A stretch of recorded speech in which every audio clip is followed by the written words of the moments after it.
Davi e seu exército superam o exército inimigo dos filisteus e sai de uma vitória épica, espalhando os filisteus para todas as direções, expulsando-os do que agora era um reino unificado, Judá e Israel. Os corações do povo estavam alegres, festivos, porque tinham aquele que tanto gostariam de ter como rei, que era Davi, um homem segundo o coração de Deus, que havia sido abençoado pelo grande profeta Samuel, e que agora, em uma Israel forte, unificada, de uma vitória sobre os seus inimigos, tem a oportunidade de trazer a arca da aliança de volta para Israel, para Judá, para a cidade de Davi, a arca da aliança que havia sido esquecida, que havia sido ignorada pelo reino de Saul, a arca da aliança que simbolizava não só a presença de Deus em Israel, mas a bênção de Deus no reino. O que o povo sai para buscar na liderança de Davi era a presença de Yahweh, a bênção de Deus sobre um novo reino, sem Esbozete, sem Abner, sem Saul, na liderança daquele que era um homem escolhido por Deus. Então, dá para nós sentirmos o gosto de alegria de uma Israel agora sem junta, guiadas pelo Senhor. Mas algo acontece que faz o nosso texto ficar um pouco confuso em entendermos o porquê da ação de Deus nesse momento. O povo em festa, com instrumentos de cordas e percussão, e uma grande comitiva, diz o texto que eram, na verdade, 30.000 homens para buscar a arca, e eles colocam a arca cuidadosamente em um carro novo, provavelmente uma carroça puxada por bois, mas muito bem aparatada, muito bem ornamentada, bonito, um belo cortejo, liderado por homens que tocam seus instrumentos alegremente e dançam, e a presença de Deus está sendo levada para Israel, quando de repente o boi tropeça, e então, por um momento de cuidado, quem sabe, Uzá estica a sua mão para que a arca não caia,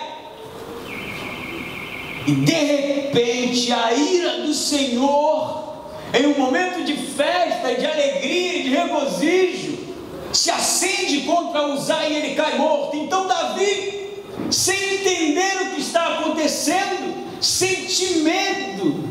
Davi, um homem de tão íntima relação com Deus, Davi, um homem que tantas vezes ignorou as regras da cerimônia, ignorou a tradição, porque havia entendido o conceito por trás, e Deus assim deixou que acontecesse. Ele come os pães da proposição, cujos pães somente os sacerdotes poderiam comer. Ele usa urim, tumim, a estola sacerdotal, coisa que somente um sacerdote poderia fazer. E em um determinado momento de festa e de regozijo, Deus se acende em ira contra Israel. É óbvio que Davi ficaria assustado, porque não esperava isso, um momento de festa. E eu penso que o que o escritor quer deixar bem claro para nós é que Deus é um Deus de graça, sim. Deus é um Deus amoroso, Criador de todas as coisas, que mesmo depois do homem ter virado as costas, Deus nos amou profundamente, a ponto de enviar seu Filho. Deus é um Deus de relacionamento, sim, que busca se relacionar com o homem de maneira intensa, próxima, como um pai que cuida dos seus filhos, como uma galinha que ajunta os pintinhos embaixo de suas asas, sim. Jesus era aquele enviado por Deus, a revelação máxima ao homem, que dormiu com os apóstolos, que comeu com os apóstolos, que passou momentos e momentos de ensinamento e de coisas tão grandiosas que nos servem até hoje, sim.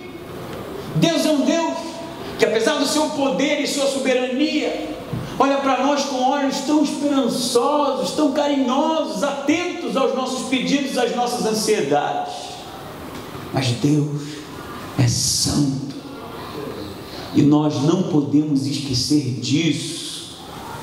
O descuido do povo foi achar que naquele momento de alegria e festividade, Deus poderia ser tratado de qualquer jeito. O problema do povo foi achar que, embora Davi fosse o homem de Deus para Israel e as vitórias estivessem vindo, Deus poderia ser tratado de qualquer maneira. E meus amigos, embora Deus seja um Deus relacional sim, Deus de amor sim, que cuida de nós, Ele continua sendo santo, e nós pecadores, e não podemos esquecer disso. Havia um cerimonial, havia uma maneira exata em que Deus havia falado no livro de Levítico que era para carregar a arca, não em uma carroça à moda dos filisteus, por mais bela que fosse, mas sim entre varas nos ombros, e que os homens não as tocassem, que o homem não pudesse tocar a arca, porque a arca simbolizava a santidade de Deus. Havia uma maneira assim, eram os levitas que teriam que carregar, está em Levítico, e não havia levitas ali carregando a arca, um descuido. Então Deus faz questão de mostrar que a sua presença é relacional sim, mas é santa, que a sua presença é próxima sim, mas Ele é Deus, que nós somos filhos por adoção sim, mas Ele continua sendo Deus Todo-Poderoso, que não tolera a iniquidade, que não tolera o pecado, que não tolera uma vida desregrada. O problema de nós, à luz do texto, no descuido, é que nós confundimos graça com um excesso de intimidade, e nós achamos que Deus é o nosso amigo de boteco, que podemos sentar na mesa com um copo de cerveja e contar boas piadas, seguido com um grande tapa nas costas e umas boas risadas. Afinal de contas, nós somos livres, a graça me tornou livre, e eu posso fazer o que eu quiser. Não! Você se equivoca. Deus não é esse tipo. Deus é santo, intocado, imaculado, perene, eterno, poderoso, e olha para nós com olhos de misericórdia. Nós sempre dizemos, é uma tônica na teologia: quanto mais nos aproximamos de Deus, mais pecadores nos sentimos. Quanto mais nos aproximamos de Deus, mais submissos teremos que ficar. Quanto mais nos aproximamos de Deus, a luz que emana de Deus, da sua santidade, expõe a nossa iniquidade. A graça não é sinônimo de qualquer coisa. A graça não é sinônimo de um Deus que tolera qualquer coisa. A graça não é sinônimo de uma vida desregrada. Você acha que por causa da graça e da misericórdia de Deus você pode fazer do jeito que você quiser? Você acha que você pode ficar negociando as coisas, negociando a sua santidade, negociando a sua vida com Deus, usando da sua liberdade para fazer do jeito que quer, dizimando a hora que quer, orando a hora que quer, lendo a Bíblia quando tiver um tempo? Deus não negocia a sua santidade. E o problema de tratarmos Deus de qualquer maneira, não como sendo Deus e Senhor, é que a ira de Deus se acende contra os filhos da desobediência. Filhos da desobediência. A linha que separa um Deus misericordioso do exagero está em entendermos quem é Deus e quem somos nós. Um Deus relacional e misericordioso, mas santo, que espera ser tratado como tal. Davi, depois de perceber que as coisas não estavam tão bem como ele achava, ele sente medo e desiste momentaneamente da missão de trazer a arca, de trazer a bênção de Deus, de trazer a presença de Deus para Israel. E ele volta, e pensando com seus botões, enquanto a arca fica durante 3 meses sem ser mexida, sem ser movida, e Davi, preocupado com o que havia acontecido, ele percebe que a casa onde a arca estava sendo abençoada. 3 meses depois, as coisas parecem ter mudado, e então Davi sente-se que de repente era o momento de trazer de novo, de tentar de novo, de insistir na bênção do Senhor, na liderança do Senhor, na presença de Deus em Israel. Então, diz o texto, a partir do versículo 11, que a arca ficou 3 meses na casa de Obed-edom, o geteu, e o Senhor abençoou toda a sua casa.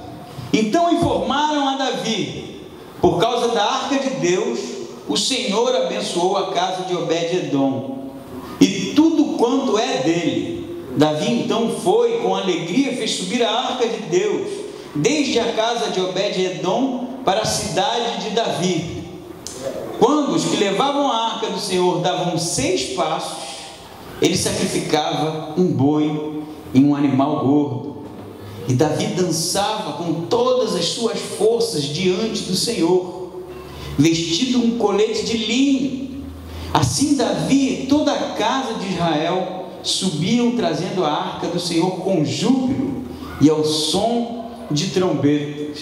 Davi, ao perceber que a casa de Obed-edom estava sendo abençoada por Deus, e quem sabe o coração de Deus estava mais disposto para uma nova tentativa, então Davi vai com todos os cuidados, observando todas as orientações em Levítico. Diz o livro de Crônicas, tratando do mesmo evento, que ele trouxe os levitas, sim, nomeou líderes para que carregasse as varas, foram usadas colocando as arcas nos ombros, e cada 6 passos dado, um animal era sacrificado, com todo o cuidado para saber se Deus estava aprovando o movimento.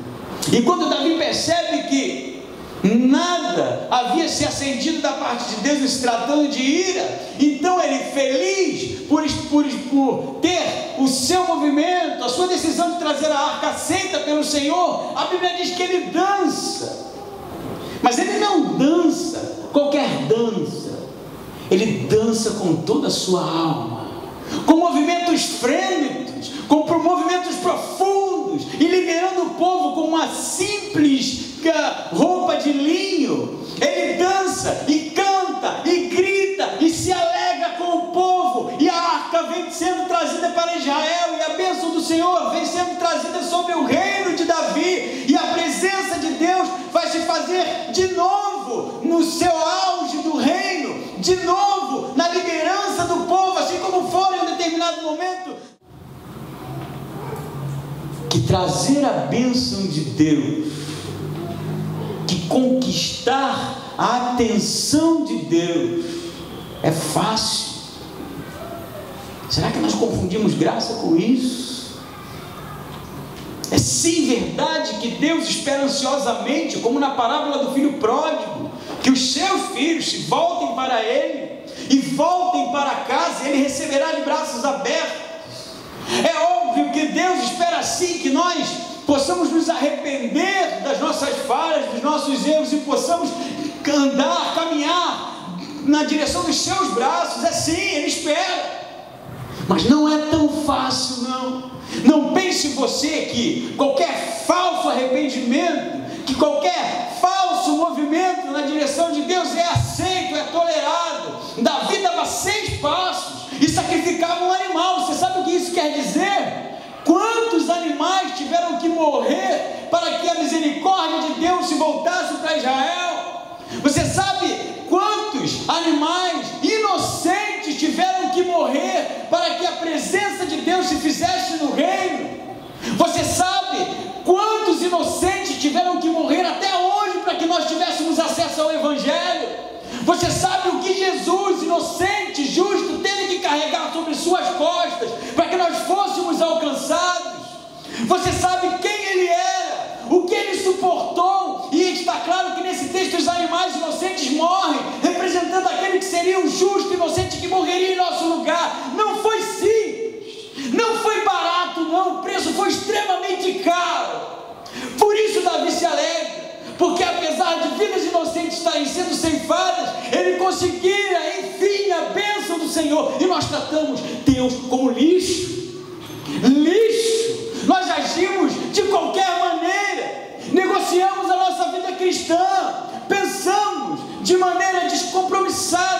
se iremos ou não iremos à igreja, afinal de contas, porque temos tantas outras opções. Nós pensamos se faremos ou se não faremos alguma coisa para o Senhor, porque afinal de contas são tantas as distrações. Nós pensamos e fazemos as nossas contas se é um momento ideal e confortável para sermos participantes da obra que o Senhor tem realizado, porque tratamos Deus como qualquer coisa. E Davi entendeu isso. Não é tão simples, meu amigo. Se você quer a atenção do Senhor, se você quer a bênção de Deus sobre a sua casa, sobre a sua vida, sobre os seus filhos, leve Deus a sério. Leve Deus a sério. Trate Deus com a santidade que lhe é devida. Se renda da maneira que deve ser rendida. Dê o seu todo da maneira que deve ser. Não ache que é simplesmente cantar algumas palavrinhas e viver de maneira medíocre no reino de Deus. Deus não tolera isso. E Davi dançou. E a dança de Davi, difícil expressar isso, porque é algo tão intenso que o escritor faz questão de mostrar que ele dançava com todas as forças. Não era qualquer movimento, era algo de extrema alegria, com saltos e pulos. Eu diria que em meio à santidade, à sacralidade do evento, ele dançava de maneira frêmita. E sabe por quê? Sabe por que Davi dançava? Porque era sobre Deus, não era sobre qualquer coisa. Sabe por quê? Davi se expunha, o rei de Israel, com uma roupa simples, dançando no meio do povo como qualquer um, porque era sobre Deus. Era sobre Deus. Não é sobre uma filosofia de vida, não é sobre uma maneira de ver o mundo, era sobre Deus, que merece sim todo o respeito, mas aqueles que andam na sua vontade se alegram, e dançam, e pulam, e dão gritos de adoração, e louvam ao Senhor, e elevam a sua voz, porque foram aceitos como filhos, porque são abençoados pelo Yahweh Todo-Poderoso, porque têm a atenção de Deus, e porque o reino de Deus está sendo estabelecido, porque a igreja do Senhor está avançando, porque vidas estão sendo transformadas. Não se trata de mim e dos meus desejos, dos meus pedidos, das minhas orações, dos meus projetos. Não se trata de você. Guarde isso na sua cabeça. Toda a história, eu sou até redundante e repetitivo nesse ponto, mas eu já entendi isso na minha vida. A história não é sobre mim, a história não é sobre Davi, a história é sobre Deus. E nós temos que olhar para Deus com toda expectativa, com toda esperança, com todo clamor, com todo carinho, com todo amor, esperando que Ele também olhe para nós, para que Ele veja em nós um coração sincero. Na continuação do texto, diz o versículo 16, que quando a arca do Senhor entrou na cidade de Davi, Mical, filha de Saul, estava olhando pela janela. Quando viu o rei Davi saltando e dançando diante do Senhor, ela o desprezou no seu coração. Trouxeram a arca do Senhor e colocaram-na no seu lugar, no meio da tenda em que Davi havia armado para ela. Então Davi ofereceu holocaustos e ofertas pacíficas perante o Senhor. Quando Davi acabou de oferecer os holocaustos e as ofertas pacíficas, abençoou o povo em nome do Senhor dos Exércitos, e depois repartiu para todo o povo, para toda a multidão de Israel, aos homens e às mulheres, a cada um pão, um pedaço de carne e um bolo de passos. Em seguida todo o povo se retirou, cada um para a sua casa. Então Davi voltou para abençoar a sua casa. E Mical, filha de Saul, saiu para encontrar-se com Davi e disse: que maravilha fez o rei de Israel hoje, descobrindo-se na frente das servas, de seus servos, como um indivíduo qualquer. Davi, porém, disse a Mical: foi perante o Senhor que me alegrei, perante aquele que me escolheu no lugar de teu pai e de toda a casa dele, estabelecendo-me por chefe sobre Israel, o povo do Senhor. Ainda me alegrarei perante ele, também me rebaixarei ainda mais, e me humilharei aos meus olhos, mas serei honrado pelas servas de quem falaste. E Mical, filha de Saul, não teve filhos até o dia de sua morte. Davi, depois de sua dança, de sua entrada triunfal em Israel, levando a arca, dançando de maneira alegre e humilde, com roupas simples, no meio do povo, e diz o texto, com as servas dos seus servos. Não eram com os seus servos, eram as servas destes, pessoas simples. E depois de abençoar o povo, ele vai para a sua casa alegre, esperançoso e feliz para abençoar sim a sua casa. De repente ele encontra Mical, filha de Saul, sua esposa. E o texto já havia dito anteriormente que ela, quando viu Davi misturado com o povo, misturado com pessoas humildes e simples, ela o despreza. E Davi, chegando em sua casa, e quando se prepara, quem sabe, para levantar as suas mãos e abençoar a sua casa, a sua esposa nem tempo deixa, não dá nem tempo dele respirar, e já começa com as facas nos dentes, aguda, de maneira agressiva, dizer: muito bonito, o rei de Israel no meio do povo. O rei de Israel com roupas ridiculamente pobres e maltrapilhas. O rei de Israel dançando como qualquer um. Mical despreza Davi. Por quê? Mical era filha de rei. Ela era filha do grande rei Saul. Ela cresceu no palácio com os luxos, com o requinte de quem faz parte de uma família real de sangue nobre.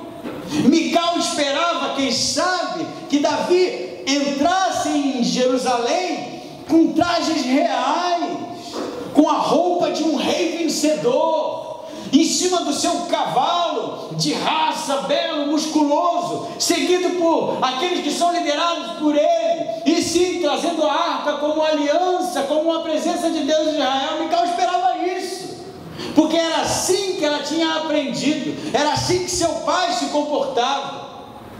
Mas Davi, diante da crítica de Mical, ele diz algo muito interessante. Ele fala: me humilharei ainda mais, me humilharei ainda mais, porque eu me alegro diante do Senhor. E não foi nem da casa do teu pai, Saul, que Deus escolheu alguém para dirigir Israel. E não foi daqueles que se acham nobres, daqueles que se acham no direito de reivindicar, daqueles que gostam da estrutura, do cerimonial, do luxo, das aparências, que Deus escolheu. Foi a mim, homem do povo, pastor de ovelhas, homem simples, homem que dança, que se alegra com a nação de pessoas humildes, que Deus escolheu. Meus amigos, Mical aqui representa tudo que Davi não é. Mical aqui representa tudo que era oposição e que estava no coração de Deus para um rei Israel. Mical aqui representa tudo que é secundário, tudo que não tem a primazia, porque a primazia está não em ser um rei, mas em fazer de Deus o rei. O que Davi está dizendo para Mical é que não importava quem ele era, nem o tipo de roupa que ele iria usar. Quem estava sendo entronizado era Deus e não ele. Ele era apenas o príncipe, ele era apenas a ferramenta. Davi é simples no meio do povo porque não se trata do rei Davi. Ele poderia sim organizar uma comitiva, um séquito real e entrar à luz dos desejos de Mical de uma maneira extravagante, de uma maneira nobre, que pudesse entrar nos anais da história de Israel. Mas não, ele sabe que o rei é Deus e ele é apenas um servo. E eu penso que o problema daqueles que não se envolvem de maneira como um adorador, com respeito e submissão, e que se alegram no coração de Deus, o problema daqueles que tratam a graça de qualquer jeito e que não tem compromisso, uma aliança, é que eles desprezam os que têm. Desprezam. Sabe isso? Você sabe, quando você olha para alguém com as mãos levantadas, adorando ao Senhor, e no seu coração você acha que é um exagero, sabe? Quando você olha para alguém dando o seu todo, você acha que aquilo é demais, sabe isso? Quando você vê pessoas perdendo o seu domingo na praia, acordando cedo para estudar a palavra de Deus, você acha que isso não é para você? Você sabe quando você vê todo o trabalho que é gasto para uma estrutura como essa, por exemplo, para a nossa adoração, e você não dá a mínima? Você sabe o que é olhar para a cruz de Cristo e para o que Jesus fez por você e não se sentir em nenhum momento tocado por isso? Eu dizia isso em Minas Gerais, em que nas manhãs de domingo, em que o horário de verão estava sobre aquela cidade e nós tínhamos que andar tantas vezes, e na verdade tantas vezes não, todo domingo, 120 quilômetros para a congregação que eu dirigia, e muitas vezes meu horário de acordar era 6 horas da manhã e no horário de verão se tornava em 5 horas da manhã, depois de um sábado ativo, de mini projeto, de cansaço e de tantas outras atividades, e eu olhava para o relógio às 5 horas da manhã ainda escuro e pensava, meu Deus, por que eu tenho que ir? Eu gostaria de ficar deitado, porque os olhos parecem que ficam como que cheios de areia, de cansaço. Mas eu vou dizer para vocês, não que eu seja o exemplo máximo, mas eu gosto de usar a minha vida assim. Eu me levantava, porque o que Cristo fez na cruz por mim me envergonha, me envergonha. Sentir vontade de ficar dormindo à luz do que foi o sacrifício de Cristo é vergonhoso, porque deixar de dar a minha vida, o todo para Deus, diante do que Ele fez por mim, mesmo sendo Deus, é algo inadmissível. Então eu levantava e levanto e levantarei para sempre, porque Deus é Deus e Ele me amou mesmo com as minhas falhas, mesmo com as minhas iniquidades. O problema daqueles que são indiferentes com o fervor é que eles não se tocaram ainda, a ficha não caiu ainda, não perceberam quem é Deus, quem é Cristo, o que se trata, do que se trata a história do Evangelho, do que se trata a revelação de Cristo, do que se trata as Escrituras que nós temos na nossa mão, do que se trata a transformação de vidas, do que se trata de fato a eternidade. Essa era Mical, muito preocupada com os trajes, com as cerimônias, com a forma, mas desprezava a devoção de Davi, desprezava a atenção de Deus, e ela morreu estéril, sem produzir fruto, sem que do seu ventre saísse o descendente para o trono de Israel. Baixando nossas cabeças e vamos orar ao Senhor.